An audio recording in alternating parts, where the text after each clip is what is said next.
Hello friends, welcome back to my channel. आप सब कैसे हैं? आशा करती हूँ कि आप सब स्वस्थ होंगे और मजे में होंगे। तो लास्ट व्लॉग में आपने देखा था कि हम गए थे पेट जोन और कैक्टस गार्डन। अब इस व्लॉग में मैं आपको ले चलूंगी स्टैचू ऑफ यूनिटी।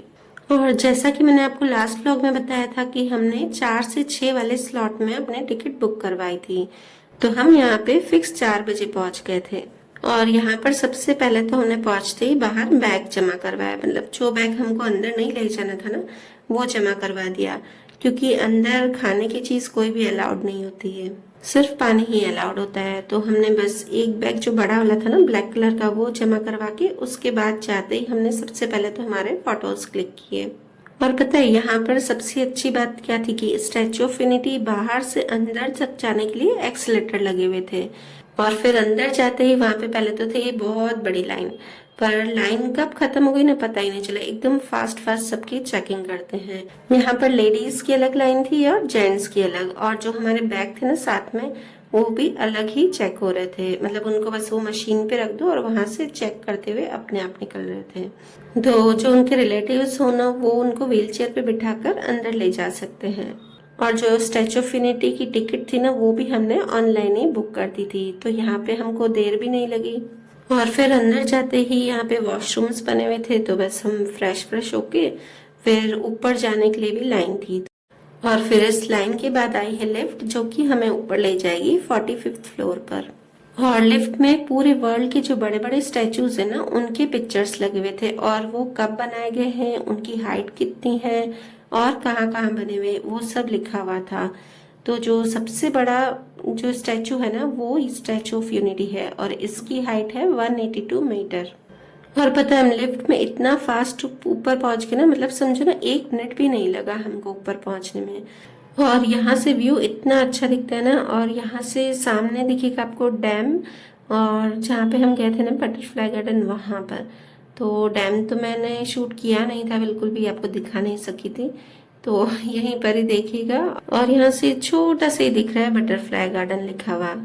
ये 45th फ्लोर पर ही यहाँ पे ऐसा बना है घूमने का, जहाँ पे हम ये व्यू देख सकते हैं।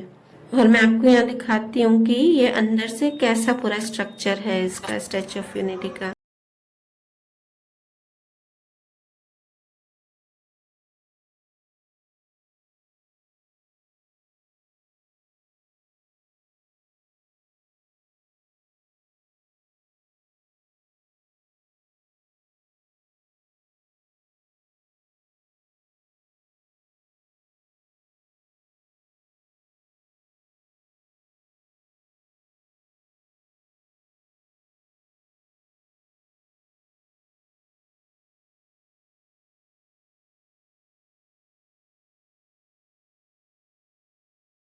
और फिर हम लिफ्ट में आ गए फिर से नीचे ग्राउंड फ्लोर पर। और ग्राउंड फ्लोर पर थोड़े से ऐसे फोटोज लगे हुए थे सरदार वल्लभ भाई पटेल का उनकी बेटी के साथ, जो कि मुंबई में समुद्र तट पे है। और उसके बाद था गांधी जी के साथ सरदार वल्लभ भाई पटेल और उनकी बेटी का, ऐसे ही कुछ फोटोज लगे हुए थे। और उसके बाद हमने थोड़े से पिक्स लिए नीचे ही स्टैचू के साथ।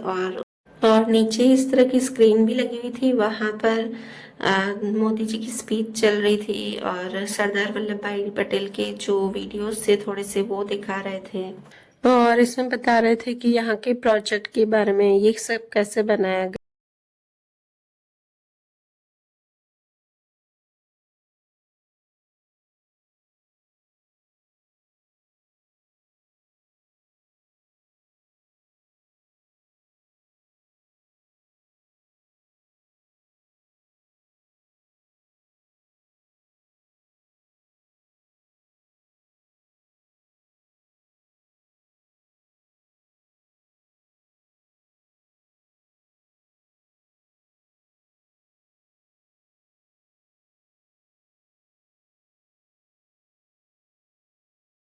उसके बाद दृष्टि और उसके पापा ऊपर गए, सेकंड फ्लोर पर म्यूजियम था, पर अनन्या और मैं तो इतना थक गए थे ना, तो हम दोनों गए ही नहीं।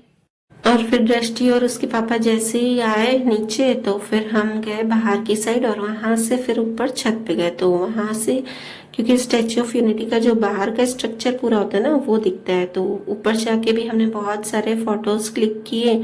और फिर उसका पूरा एक राउंड लगाया।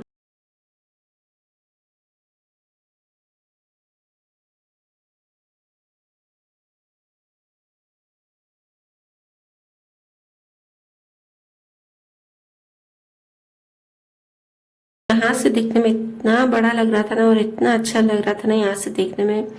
और सब लोग क्या कर रहे थे ना कि सरदार वल्लभ भाई पटेल के स्टैचू के अंगूठे के पास में ही खड़े होकर और पिक्चर क्लिक कर रहे थे। मतलब हम इसके अंगूठे का जो नाखून है ना उसके भी बराबर नहीं है, इतना बड़ा बना हुआ है। वहाँ के जो गार्ड है ना वो 6 बजे से विसल बजाना स्टार्ट कर देते हैं, पर कोई निकलता ही नहीं है। तो 6:30 तो बज ही जाते हैं। हम जब नीचे पहुंचे ना उसके बाद भी उन्होंने कितनी विसल बजाई, पर कोई भी। और यहाँ पे इतनी अच्छी ठंडी ठंडी हवा चल रही थी ना, और ये टाइम भी बहुत बेस्ट था। मतलब हम 6, 6:15 बज गए थे ऊपर। मतलब बोलते हैं कि 6 बजे तक स्लॉट का टाइमिंग है, पर 6:15 6:30 बज जाते हैं। और फिर बस बाहर आते ही हमने वहां पर प्रोजेक्शन शो नहीं दिखा, क्योंकि हमको जाना था ग्लो गार्डन। और ग्लो गार्डन की भी हमने टिकट पहले से ही ऑनलाइन ही बुक कर रखी थी। तो बाहर आके बस थोड़ा सा खाया पिया, और उसके बाद फिर हम ऑटो में ही गए ग्लो गार्डन। क्योंकि बस में इतनी रश थी ना, तो हमने सोचा देर हो जाएगी और हमारी फिर ट्रेन का टाइम भी हो जाएगा। तो हम यहाँ से गए सीधा ग्लो गार्डन, और चलिए वहां का मैं आपको व्यू दिखाती हूँ। और अब कभी भी ग्लो गार्डन जाइए ना तो 7, 7:30 के बाद ही जाइएगा, थोड़ा सा अंधेरा हो जाए, क्योंकि ग्लो गार्डन में मेन होती है लाइटिंग।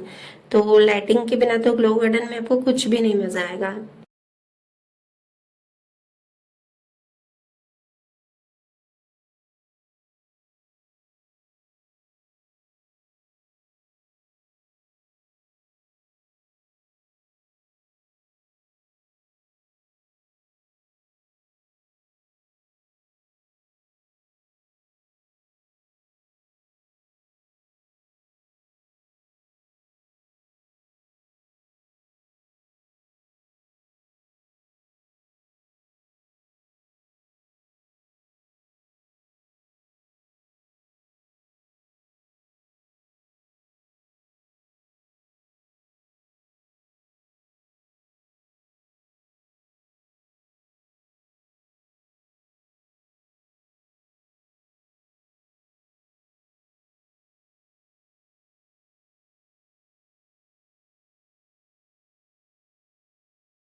यहाँ से मैं आपको डैम का व्यू बता रही हूँ। जहाँ पर हम दिन को गए थे ना, मैंने शूट नहीं किया था।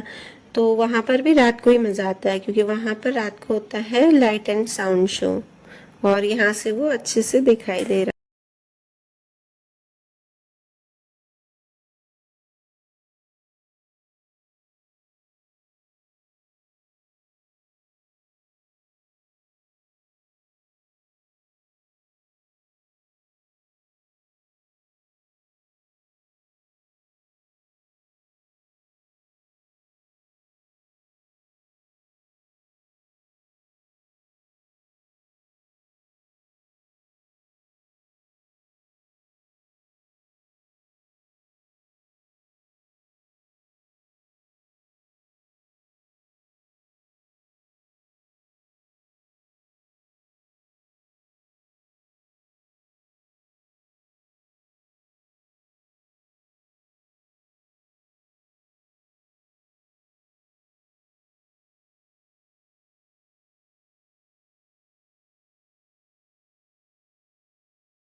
और ध्रुव भी यहाँ पे इतना एंजॉय कर रहा था ना, क्योंकि वैसे तो क्या घर पे वो पूरा घर अच्छे से घूमता रहता है, और यहाँ पर उससे मजा ही नहीं आ रहा था। पूरा दिन वो गोदी में ही रहा था, तो थोड़ा चिड़चिड़ा भी हो गया। और यहाँ पे उसको हमने नीचे बिठा दिया, और वो इतना अच्छे से एंजॉय कर रहा था ना। वैसे तो आपको कभी एकता नगर में आना तो आपको 2 दिन पक्का लगेंगे पूरा घूमने में, अच्छे से घूमने में। हम तो क्या, अभी बच्चों की छुट्टियां नहीं ना, तो हमको एक दिन में ही आना था, तो हमने जो मेन मेन चीजें थी ना यहाँ पर बस वही घूमी। और बाकी और भी चीजें हैं, और कभी आना होगा तो हम फिर से यहाँ पर आएंगे, क्योंकि यहाँ पे बहुत ही हमने एंजॉय किया। और फिर बस ग्लो गार्डन के बाद यहाँ पे बस आई, और फिर बस में हम गए रेलवे स्टेशन। तो चलिए वीडियो को करती हूँ मैं यहीं पर एंड। और गाइस, अगर आपको मेरा वीडियो अच्छा लगे तो प्लीज इसे लाइक एंड सब्सक्राइब जरूर कीजिएगा।